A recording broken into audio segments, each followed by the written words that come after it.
বাতিল করো, করতে হবে। বাতিল করো, করতে হবে।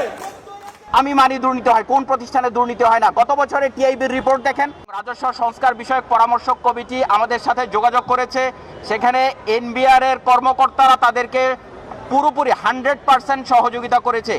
যারা রিপোর্ট করছে বা যারা বলছে যে এনবিআর এর কর্মকর্তারা অসৎ উদ্দেশ্যে এই আন্দোলন করছে, তারা সংস্কার চায় না, তারা পুরনো পদ্ধতিতে চলতে চায়, এটা আমরা দ্ব্যর্থহীনভাবে বলতে চাই।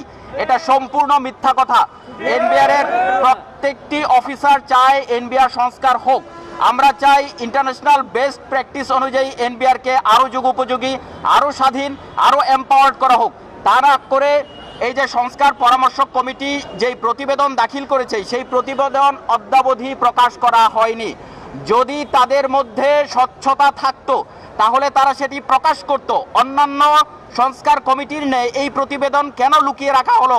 আমাদের পিছনে সরকারের খরচ সবচেয়ে কম, কিন্তু আমরা সরকারকে দেই সবচেয়ে বেশি। তারপরও আমাদেরকে তকমা দেওয়া হচ্ছে আমরা ইনএফিশিয়েন্ট, এবং এই ভিত্তিতে নাকি আমাদের সংস্কার জরুরি। আপনি যদি বলেন যে এনবিআর এ দুর্নীতি হয়, আমি মানি দুর্নীতি হয়, কোন প্রতিষ্ঠানে দুর্নীতি হয় না? গত বছরে টিআইবির রিপোর্ট দেখেন, প্রথম 10-এর মধ্যে কি এনবিআর আছে? নাই।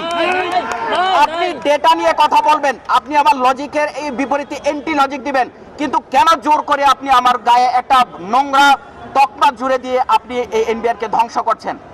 পৃথিবীর কোথায় বলছে যে রাজস্ব সংস্থা সরাসরি মিনিস্ট্রি? আমাকে কেন মিনিস্ট্রি বানাচ্ছেন? আমি তো মিনিস্ট্রি হতে চাই না।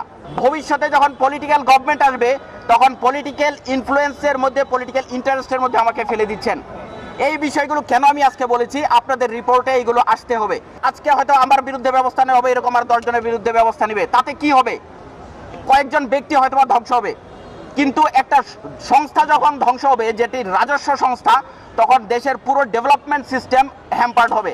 দেশ তখন পরনির্ভর হয়ে যাবে।